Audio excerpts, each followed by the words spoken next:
என்னுடைய சொந்தக்கார ஜாதிக்கார பத்திரிகையாளர்களுக்கு முதல் வணக்கம். இந்த சினிமாவுக்கு வந்து 10 வருஷம் ஆச்சு. இது நான் 3வது படம் நந்தன். முதல் 2 படங்களுக்கு இந்த மாதிரி மேடை வாய்ப்பு எனக்கு அமையலை. கத்துக்குட்டி, உடன்பிறப்பை படங்களுக்கு இசை வெளியீட்டு விழாவோ வெற்றி விழாவோ இல்லை பத்திரிகையாளர்கள் சந்திப்போ அந்த மாதிரி எந்த விதமான சாத்தியங்களும் எனக்கு அமையலை. அதனால் இது 3வது பட மேடையில் நம்ம நிறைய பேசணும், 2 மேடைக்கும் சேர்த்து பேசணும்னு நினச்சேன். ஆனால் எல்லாருமே பேசி முடிச்சிட்டாங்க பேச வேண்டிய விஷயங்களை. அதனால் அண்ணன் சீமான் எப்போ இந்த நிகழ்வுக்கு வரேன்னு ஒத்துக்கிட்டாரோ அப்போவே இந்த நந்தன் படம் மிக முக்கியமான படமாக மாறிடுச்சு. ரொம்ப ரொம்ப நன்றிங்கண்ணே. நேரம் ஒதுக்கி அண்ணனுடைய வீட்டில் உள்ளவங்க தம்பிகள் எல்லாம் சேர்ந்து அந்த படத்தை பார்த்த அன்னைக்கு தான் சசிகுமார் சாருக்கு ஒரு நிம்மதி பெருமூச்சே வந்துச்சு. ஏன்னா அந்த படம் என்னத்தை நிகழ்த்தும்னு நாங்கள் நினச்சோமோ அது அண்ணனோட மனைவி, அண்ணி, குடும்பத்தினர் எல்லாரும் சேர்ந்து அந்த நிகழ்ச்சியை வெளிக்காட்டினப்போ உண்மையாகவே ஸ்தம்பிச்சு போயிட்டோம். நம்ம ஒரு நல்ல படைப்பை செஞ்சுருக்கோம், நம்முடைய முயற்சி நல்ல கட்டத்தை அடைஞ்சிருக்கு அப்படின்னு நிம்மதி பெருமூச்சு அடைஞ்சோம். ரொம்ப ரொம்ப நன்றிண்ணே. அன்றைக்கி என்னுடைய நன்றியை சொல்லிடுங்க. விழாவுக்கு வந்திருக்கிற என்னுடைய குழுவை சார்ந்த அத்தனை தொழில்நுட்ப கலைஞர்களுக்கும் நன்றி. அவங்களுக்கு தனித்தனியாக நான் சொல்ல டைம் இருக்குமான்னு தெரியல. சமுத்திரக்கனி சார் எந்த கண்டிஷனில் இங்கே கிளம்பி வந்திருக்காரு அப்படிங்கிறது எனக்கு தெரியும். அவர் டே நைட் ஓடிக்கிட்டே இருக்கிறாரு. நேற்று கூட எனக்கு ஃபோன் பண்ணி என்னால் வர முடியுமான்னு தெரியலை, இப்போ தாண்டா வந்து படுத்தேன், அப்படியே நித்திர சொக்குது அப்படின்னாரு. நானே சொன்னேன், அண்ணன் நீங்கள் பண்ண வேண்டிய உதவி எல்லாமே எனக்கு பண்ணிட்டீங்க, இது இன்னும் உதவி கேட்கன்னு தப்பாக எடுத்துக்காதீங்க, நீங்கள் பேசினா நல்லா இருக்குன்னு சொன்னேன். இந்த அழைப்பை ஏற்று வந்த அண்ணனுக்கு ரொம்ப நன்றி. மிக முக்கியமாக நான் மறந்துடாமல் சொல்ல வேண்டிய விஷயம், ஒரு படத்தோட பிஸ்னஸ் அப்படிங்கிறது பொண்ணு பார்க்குற மாதிரி. பொண்ணை பார்ப்பாங்க, அந்த பொண்ணு நல்லா இருந்தாலும் சரி நல்லா இல்லாட்டியும் சரி எதுவுமே பேச மாட்டாங்க. போய் சொல்கிறோம், போயிட்டு கடிதம் போடுறோம் அப்படிம்பாங்க. நான் நிறைய படங்களுக்கு இதை பார்த்துருக்கேன். அந்த பொண்ணு அழகாக இருந்தால் கூட, அவங்களுக்கு பிடிச்சமான பொண்ணாக இருந்தாங்க, அழகுன்னு மட்டும் கிடையாது, பிடிச்சமான பொண்ணாக இருந்தால் கூட அது அந்த இடத்துல சொல்ல மாட்டாங்க. ஏன்னா சொன்னீங்கன்னா வரதட்சணை அதிகமாக வாங்க முடியாது. கண்ணு நொல்லம்பாங்க, காது நொல்லம்பாங்க, என்னங்க முடி இவ்வளோ கருப்பாக இருக்குது அப்படிம்பாங்க. அந்த மாதிரி ஏதாச்சும் ஒரு குறைய சொல்லுவாங்க. ஏன் குறைய சொன்னால் தான் கூடுதல் வரதட்சணை கிடைக்கும். சினிமாவும் அந்த மாதிரி தான். நம்ம படத்தை பார்க்குறப்போ பிடிச்சிருந்தாலும் சரி, சிரிப்பு வந்தால் கூட சிரிக்க மாட்டாங்க, அப்படியே உம்முன்னு இருப்பாங்க, அப்படியே மூடி. ஏன்னா சிரிச்சோ கொண்டாடவோ செஞ்சாலோ அந்த படத்துக்கான பேரத்தை பண்ண முடியாது. நீங்கள் சிரித்து கொண்டாடுறீங்கன்னு தெரிஞ்சால் இப்போ நான் அதிக ரேட்டு வைப்பேன்ல சார், 15 கோடி சார்ங்க. அதனால் அவங்களும் சிரிக்க மாட்டாங்க, நம்மளும் அப்படி இருப்போம். அந்த மாதிரி நேரத்தில் ட்ரைடன் சார் ரவி சார் படம் பார்க்குறாரு.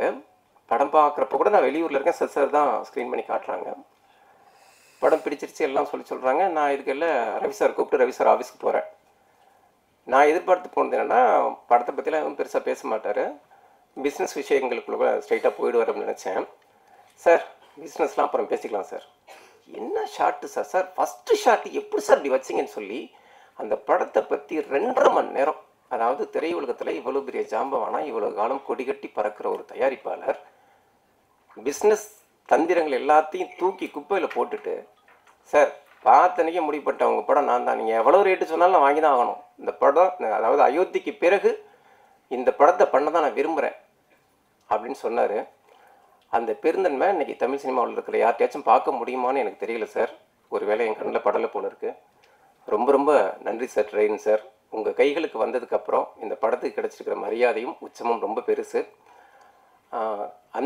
அந்த விஷயத்தையும் எனக்கு சாத்தியப்படுத்தி கொடுத்தது சசிகுமார் சார் தான். இந்த படத்துக்கான கதையை நான் எழுதி முடித்தப்போ வேறு சில ஹீரோக்களை தேடி போனேன், அவங்கள மனசில் வச்சு தான் எழுதினேன். நம்ம எழுதுறதெல்லாம் ஆகிடாது, நம்ம நினைக்கிறதெல்லாம் அவ்வளோ சீக்கிரம் கிடைச்சிடாது. அப்படிங்கிறப்போ எப்போவுமே எனக்கு அண்ணனா, என் முதுகெலும்பா, என்னை தட்டி கொடுக்குற கரமாக நிற்கிற சசிகுமார் சார், சரி நான் பண்ணுறேன்டா அப்படின்னு வந்தார். அந்த பெருந்தன்மை இன்றைக்கி அதாவது நம்ம நிறைய பேர் சம்பாதிக்கலாம், இப்போ எல்லாமே நமக்காக தான் எல்லாமே அப்படின்னு நினைக்கலாம். ஆனால் நமக்கு தேவை அப்படிங்கிறப்போ, நம்ம கேட்கவே தயங்குறப்போ அதை தெரிஞ்சுக்கிட்டு உதவுற ஹெச்வினோத் மாதிரியான ஆட்கள்லாம் ரொம்ப கம்மி. அது மாதிரி சார் பரவாயில்ல நான் பண்ணுறேன் அப்படின்னாரு. நான் சொன்னேன், சார் இந்த கேரக்டரு ரொம்ப நான் உங்களை படத்தில் மட்டும் இல்லை சார், வெளியிலையுமே நான் ஒரு ஹீரோவை பார்க்குற ஆள், அதனால் இந்த கேரக்டரில் நான் உங்களை பொருத்தி பார்க்க முடியுமான்னு தெரியலையே சார் அப்படின்னா, இல்லை இல்லை அந்த கதையை நான் கம்ப்ளீட்டாக உள்வாங்கியிருக்கேன், நம்ம ஆத்மார்த்தமாக அதை பண்ணுவோம் அப்படின்னு சொல்லி வந்தார். எனக்கு உதவ வந்த மனுஷனை நான் எவ்வளவு பக்குவமாக தன்மையாக நான் வேலை வாங்கியிருக்கணும், அவர் கொஞ்சி ஒவ்வொரு நாள் ஷூட்டை நான் நடத்தியிருக்கணும். ஆனால் நான் அப்படி நடத்தினேன்னா அப்படின்னா கண்டிப்பாக கிடையவே கிடையாது. கடைசி 20 நாள் ஷூட்டிங்லாம் ஏண்டா இந்த படத்தில் நம்ம கமிட் ஆனோம் அப்படின்னு அவர் நொந்து நூலாக போனார். இனிமேல் வாழ்க்கையில் எவனுக்கும் உதவியே பண்ணக்கூடாது அப்படின்னு முடிவு எடுத்திருப்பார். அந்த அளவுக்கு அவர் வந்து நான் எப்படியெல்லாம் அவரை வந்து ஒரு தோரணையாக அழகாக லட்சணமாக பார்த்தனோ அதெல்லாம் நானே காலி பண்ணுற மாதிரி அவரை நான் துவம்சம் பண்ணேன். அதான் உண்மை. குறிப்பாக ஊருக்காரங்கள்ட்டெல்லாம் மாட்டிகிட்டு ஒரு சின்ன பின்ன படுறப்ப கூட எல்லா நடிகர்களுமே நம்ம ஒரு ஒரு கஷ்டமான சீனை சொல்கிறப்ப அதை பண்ணிடுவாங்க. ஆனால் அதை பண்ணதுக்கப்புறம் அந்த இயக்குனர் போய் சார் இப்போ சூப்பராக பண்ணிங்க சார், நல்லா இருந்துச்சு சார், சார் தான் பின்னால் முதுகில் பார்த்துக்குங்க அப்படின்னு ஒரு தன்மையை பேசணும்னு நினைப்பாங்க. ஆனால் நான் அந்த மாதிரி எதுவுமே பண்ணல. கடைசி 20 நாள் ஷூட்டில் நான் சசிகுமார் சார்கிட்ட பேசவே இல்லை. ஒரு 150 பேர் உள்ள கிராமத்து மக்கள்கிட்ட மாட்டிக்கிட்டு அவர் என்னெல்லாம் பண்ண நினைக்கணும் அது எல்லாத்தையும் பண்ணுறேன், அடித்து துவம்சம் பண்ணுறாங்க. சரி சார் அங்கே வச்சுட்டு அடுத்த ஷாட்டுக்கு வாப்பா அப்படிமா ஒரு இடத்துலலாம் பாலசக்தியில் சார் உங்களுக்கு கையெழுத்து கும்புறேன் சார் என்னை விட்டுருங்க அப்படின்னாரு. என்னால் சசிகுமார் சார் அப்படிலாம் பண்ண முடியாது அப்படின்னா, சார் நீங்கள் கரிசனப்பட்டால் கேரவானில் போயிட்டு சசிகுமார் சார் தனியாக கரிசனப்பட்டுக்கோங்க, இறக்கப்பட்டுக்குங்க, ஸ்பாட்டில் நான் என்ன சொல்கிறேனோ அதை செஞ்சுருங்க சார் அப்படின்னு அவரும் மிருகத்தனமாக நான் மாற வேண்டிய சூழல் இருந்துச்சு. நிச்சயமாக நான் ஒரு மிருகத்தனமான காட்சிகளை பார்க்குற ஆள் கூட கிடையாது. ஆனால் அப்படி இருக்கிறப்ப ஏன் இதை எடுத்தேன் அப்படின்னா, இதை வந்து உண்மைக்கு துளியும் குறைவில்லாத படமாக எடுத்துடணும். நான் பார்த்ததை என் கண்ணு முன்னால் நடந்ததை நான் வந்து துளியும் குறையாத அளவுக்கு, ஏன்னா எனக்கு காட்சிப்படுத்துகிற வாய்ப்பு ஒரு தடவை தான் கிடைக்கும். அப்போ அந்த உண்மையை வலிமையாக உறக்க சொல்லிடணும்னு நினச்சேன். அதுக்காக தான் சார் அவ்வளோ கஷ்டம். இந்த மேடையில் உங்கள்கிட்ட மன்னிப்பு கேட்டுக்கிறேன். குறிப்பாக இந்த நிகழ்வுக்கு வந்திருக்கிற ரொம்ப நேரம் ஒதுக்கி என் மேலே பேரன்பாக இருக்கிற நிவாஸ் கே பிரசன்னாவுக்கு நான் ரொம்ப நன்றி சொல்லணும்.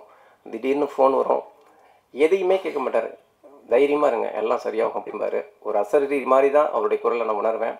ரொம்ப நன்றி நிவாஸ். குறிப்பாக இந்த நிகழ்வில் கொண்டாடத்தக்க கவிஞன் ரவி அவருக்கு வந்து இது ஒரு அறிமுகமாக இருக்கலாம், ஆனால் நிச்சயமாக அவர் மிகப்பெரிய உயரம் தொடுவார். அப்பேற்பட்ட வார்த்தை ஜாலம். நான் கேட்டேன், சார் கவிஞர் சார் எங்கே சார் நீங்கள் இவ்வளோ நாள் அப்படின்னு சொல்லிட்டு. ஏன்னா மனசுக்கு பிடிச்சமான வார்த்தைகள் கிடைக்கிறது இன்றைக்கி ரொம்ப கஷ்டம். அதை வந்து சரளமாக கொட்டுற மலை மாதிரி செய்யக்கூடிய கவிஞன். ரொம்ப நன்றிங்க சார் உங்களோட வரிகளுக்கு. குறிப்பாக இந்த படம் போராடினோம், எடுத்தோம், போஸ்ட் ப்ரொடக்ஷன் பண்ணோம். அந்த கட்டத்தில் இருந்த படத்தை அடுத்த கட்டத்துக்கு நகர்த்தி கிட்டத்தட்ட அப்படி வாழை முறுக்கிற மாதிரி முறுக்கி எனக்கு ஒரு வாத்தியார் மாதிரி இருந்து இதை இன்னைக்கு இசை வெளியீட்டு விழா வரைக்கும் கொண்டு வந்தது அப்படின்னா திங் மியூசிக் சந்தோஷ். நான் இது உண்மையான மேடைக்காக சொல்ல சந்தோஷ். அவர் எத்தனையோ பேருக்கு இந்த மாதிரி இருக்கார், ஆனால் அவங்கெல்லாம் பெரிய ஆட்கள். ஆனால் அதே அன்பை அதே ஒரு ஏற்பாடுகளை அவர் வந்து எளிய மனிதர்களுக்கும் செய்வார் அப்படிங்கிறதுக்கு இந்த நந்தன் படத்துக்கான உதவிகள் தான் உண்மையான சாட்சி. ரொம்ப நன்றி சந்தோஷ். காலத்துக்கு நன்றி சொன்னாலும் அது நிறைவாகாது. அடுத்து என் நண்பன் ரோஹின். பார்த்தீங்கன்னா ரொம்ப பேரன்பான மனிதன். என்ன வேணாலும் பண்ணு, மேடைக்கு மட்டும் கூப்பிட்றாத அப்படின்னாப்புல. ரொம்ப நன்றி ரோஹின். ஹெச் வினோத் வந்து இந்த சம்பவத்தை சொல்ல நினைக்கிறேன்.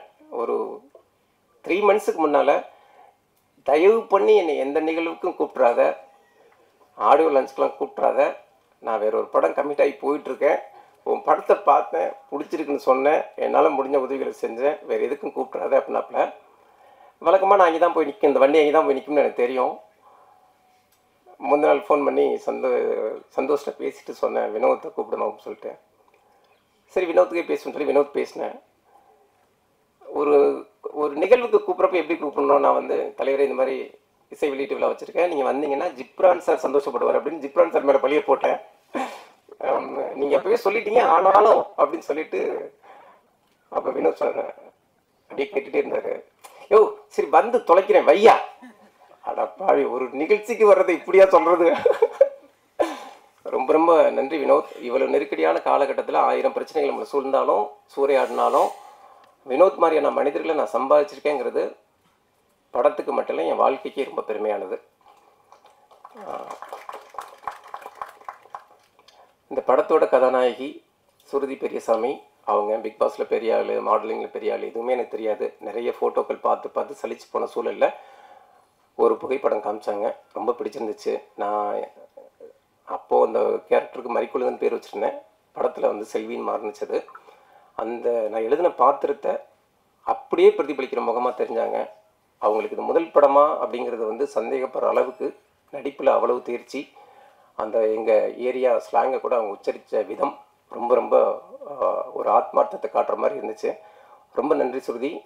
தங்கதுரை சார் சொன்ன மாதிரி உங்களுடைய எதிர்காலம் ரொம்ப பிரகாசமாக இருக்கும்னு நான் நம்புகிறேன். இந்த படத்துக்காக நீங்கள் பட்ட கஷ்டங்கள் எல்லாத்துக்குமே நந்தன் பெரிய வெற்றியும் பெரிய கவனத்தையும் கொடுப்பான். இன்னொன்று, அடுத்து என்னுடைய 2வது கதாநாயகனுக்கு வரேன், பாலாஜி சக்திவேல் சார். நான் கதை சொன்னப்பயே சொன்னேன் சார், இந்த படத்தோட கதாநாயகன் நீங்கள் தான் அப்படின்னு சொல்லி. ஏன்னா முதல் பாடலே நான் அவருக்கு தான் வச்சுருக்கேன். எந்த கட்டத்திலையும் எவ்வளோ நெருக்கடிலையும் எவ்வளோ பிரச்சனைகள் உங்களை வந்து சூழ்ந்தா கூட சிரிச்ச முகத்தோடு நிதானமாக இருங்க அப்படிங்கிறத ஒவ்வொரு நாளும் ஸ்பாட்டில் அவருடைய செய்கையாலேயே எனக்கு கற்றுக் கொடுத்த மனுஷன். 250 பேர் இருப்பாங்க. அந்த ஷூட்டிங் பேய் மாதிரி நடந்துகிட்டு இருக்கப்போ கூட அவர் இருக்கிற இடம் அவ்வளோ கலகலப்பாக, அவ்வளோ சந்தோஷமாக, அவ்வளோ மகிழ்வாக ஒரு 10 பேர் புடைசூழல் இருக்கும். அவருக்கு அவ்வளோ நண்பர்கள் ஷூட்டிங் ஸ்பாட்டில். ரொம்ப ரொம்ப நன்றி சார். இந்த படத்துக்காக நீங்கள் உங்களுடைய எல்லாவித தன்மைகளையும் வெளிப்படுத்தியிருக்கீங்க. சில பேர் திட்ட கூட செய்வாங்க சார், மன்னிச்சுக்கோங்க.